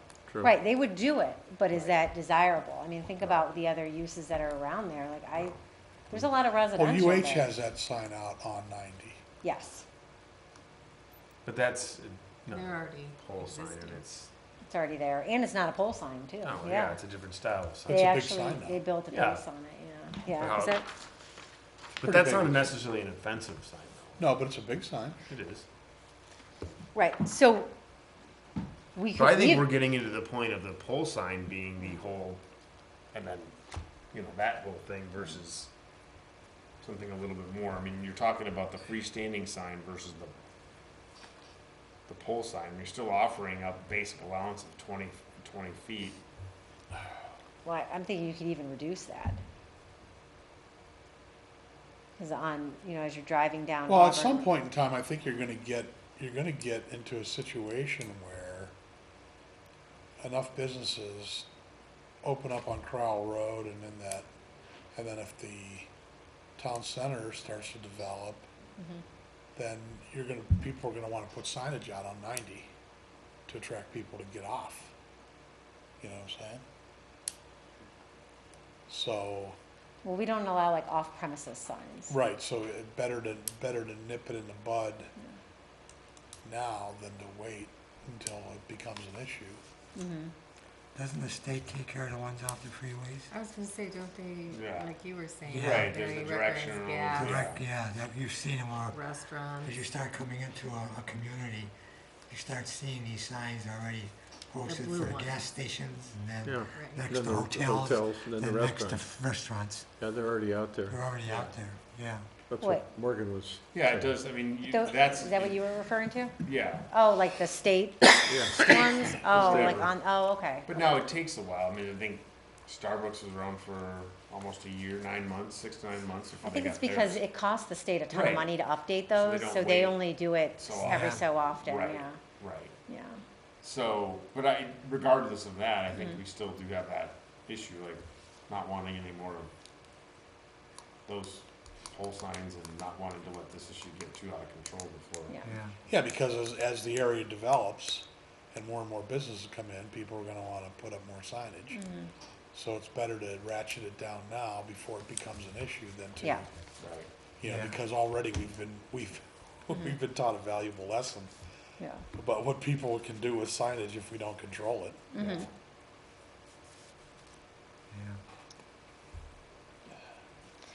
Yeah, you- So do we wanna work on moving do forward with notification anything was- she's had us was proposing fine. here, or do we wanna kick this You around can't find the more? buildings because or, there's no you signs know, out there.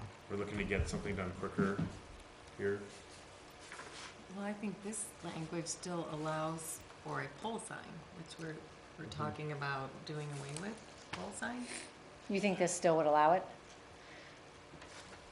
Under what I was proposing under 30.05D, number 2, the last sentence, it indicated that the pole signs or signs principally supported by poles or posts do not constitute freestanding signs and are not permitted. So, another way of just saying they're prohibited. Yep. If that's not clear, though, maybe we would have to reference it a little better. I guess I was just looking at the top here where it said, are you defining pole sign, a sign supported by and placed upon a visible pole or standard? Right. And Yeah, but that's in the definitions. Yeah, putting that in the definition section. Yeah, Because then if we're gonna say that they're not permitted, someone's gonna say, well, what's the Okay, what is a definition of good pole pole sign? sign? Right. And you have to point them to your definition of pole sign, otherwise, Okay, Right. now I Yeah. understand. yep, That wouldn't be a part of that, of the sign section. That would be in the definition section. right, of which the sign definitions are in section 30. Right. But even under like the heights, you know, we may even consider like the basic allowance being less than 20 feet, or, and if you wanted to give folks a little bit more of a height advantage because they're on Cryle Road, then maybe we should, but I think across the board, the 20 feet, Well, I don't think it needs to be any more. I'm kind of questioning reducing it from the standpoint of thinking ahead to other, how much height would be required depending on how many tenant units would go into a place, like, you know, if it's only so high and somebody wants to sign it so much, but then say if there's so many, 7 units and that only leaves so much space for a number, it's not, you know what I'm saying? So right, well, look I at, don't look have at the a Cryle sure- Crossing ones, those are 10 and a half feet tall, and he's got space for 1, 2, 3, 4, 5, 6, 7, 8 tenants. Okay. So, I mean, this is half, And that's half the. almost less, yeah, just over half the Maybe height. 20 is too Right. much. Do we have anything that's close to 20 out there that's like that? Let me Or check do you our make that list. other list that you got Yeah, here? there was Right. probably- Well, even like, I'm sure you've all Drug been to Mart's Drug 15. Mart. University Yeah, that one, that Hospital. one feels University huge. Hospital's I mean, 20. it looks okay, but Right. it's huge, and that's 15 and a half feet tall, and not a pole sign. But, let's see. The some of discount those- drug mart? The discount drug mart one, yeah, doesn't it feel massive? Yeah, it's big, and it's bright. Yeah, I Oh, think well- its worst offense is the brightness, not so much the size. I mean, Yeah. at least Right. there's not a lot of stuff around it right now, so I think it seems appropriate for the I don't think it's that bad. I don't think I've ever thought that. And we control the density of the light, right? I mean, the brightness? No. We not don't. really. Because you get those LEDs that they That's have what now. that is, yeah. Boy, that's bright. Look at St. Gabe's, I mean, at night, that baby really, Well, The it's only like thing the, we- yeah, it keeps I think the moving. Verizon signs at night control on the the- building are pretty damn bright. Yeah, I they thought are. they They're put very that thing, it's bright. gonna be like an orb in the sky.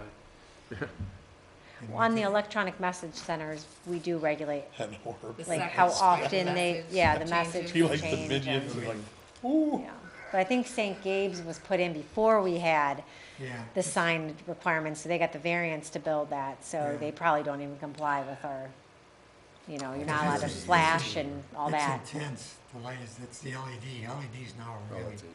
bright lights. Yeah, And you can get it to do all kinds of things, you know? Change the messages and the colors and stuff. And we don't say anything about that, do we? I'd have to look. Yeah. I mean, we allow illuminated signs, but I'm not clear on, you know, exactly Yeah, what we have in there. there could be something we should look into. Because if we get a sign like the Verizon that has that kind of lighting on it, man, that baby be out there like, whew, like Las Vegas. Mm-hmm.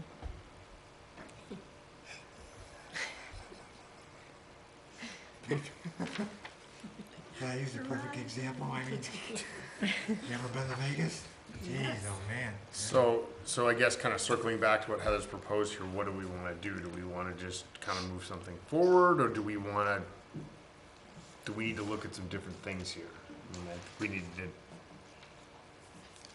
I know we're waiting on legal for the rest of these amendments, but this is more of a hot button issue. Do we wanna act? Do we need to evaluate some different criteria, come back next month and sort of kick this around? I mean, I think Heather needs to do more work for us. Do more work. Well, we spend a lot of time on it just this evening talking about it. yeah, well, we spent like 3 months working on it.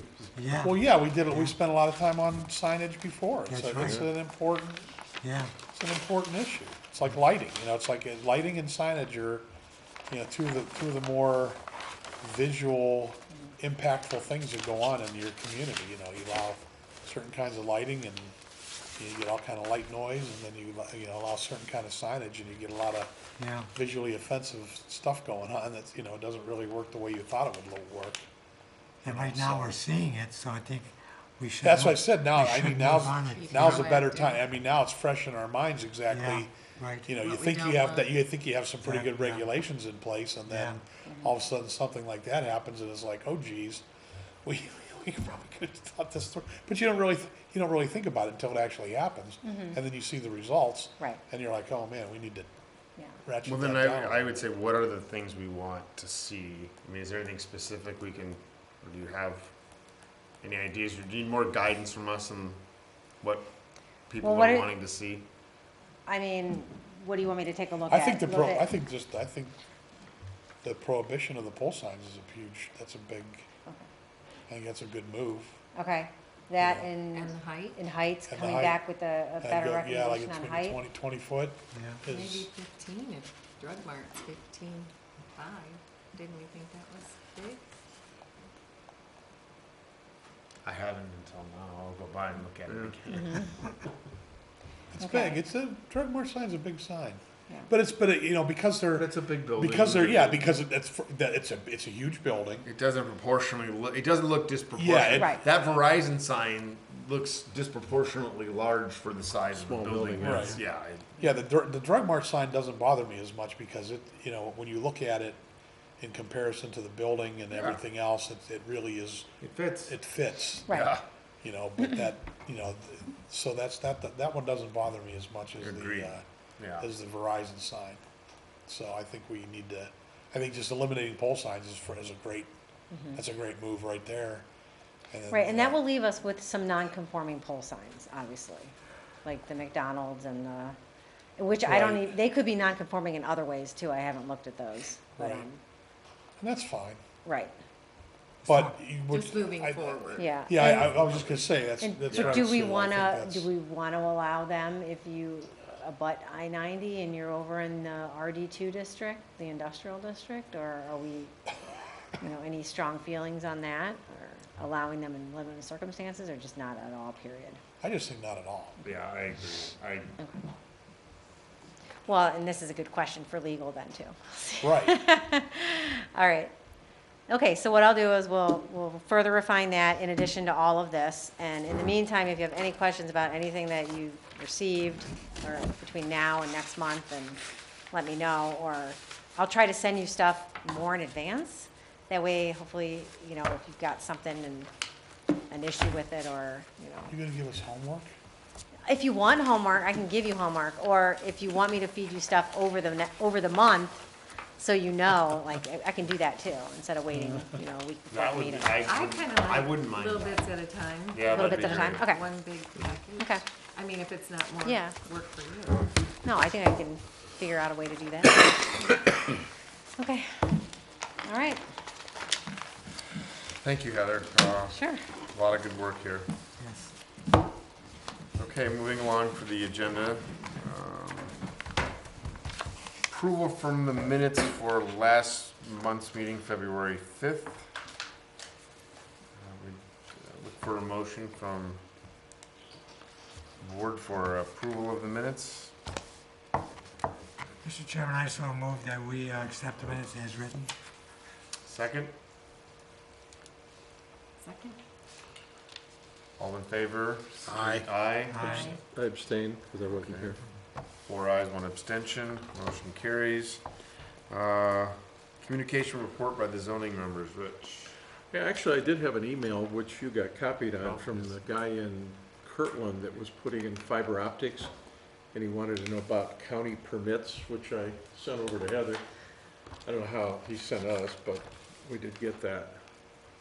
Which I did relay that, to the appropriate parties. Okay. What is that, cable?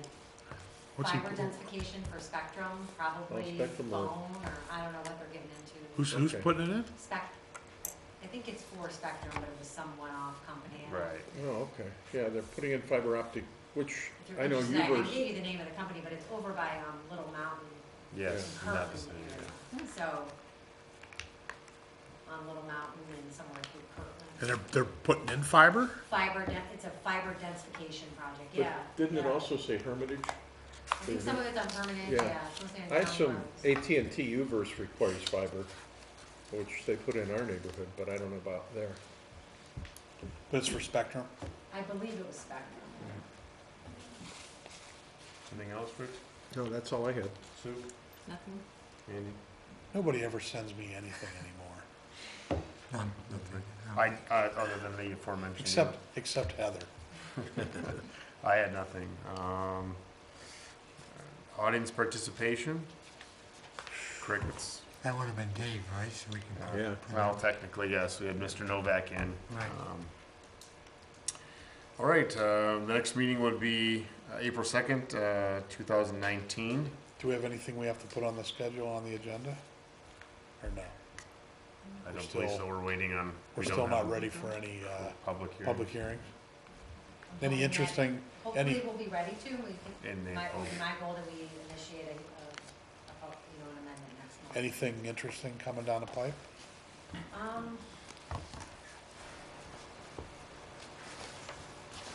Not really. No? No. Couple, residential, subdivisions. The last phase of Quail Hollow is moving forward with the county review process, so that will be the section that, Mr. Victor just developed off of Crowell Road, where where Hunting Lake dead ends, that's going to finally connect to the other entrance of Hunting Lake, so folks will finally be able to come out Crowell Road that way, hopefully before the end of the year. So that'll be another 50 homes back there. No new site plans or anything coming up. Probably, maybe later in the summer. Right. Did everybody get their punch keys? Punch keys. Did you get your punch keys today? You didn't get your punch keys? No punch keys, no. No Oh, punch come keys. on, what's the matter with you guys? I mean, you have your punch key, man. I mean, it's loaded with so much filler. As It's Fat Tuesday, oh, I know it is. come on. We had the. I know tomorrow's Ash Wednesday, so. Nancy went to Golden Crust today and she got a box of those. Oh, jeez. Oh my God. Oh, yes. There was like 7 of them in the box. The box weighed like 10 pounds. Yes. They're so Like, heavy. what the, is in this box, bricks? All right. All right, with that, we'll adjourn. Happy Fat Tuesday. Yes. Happy.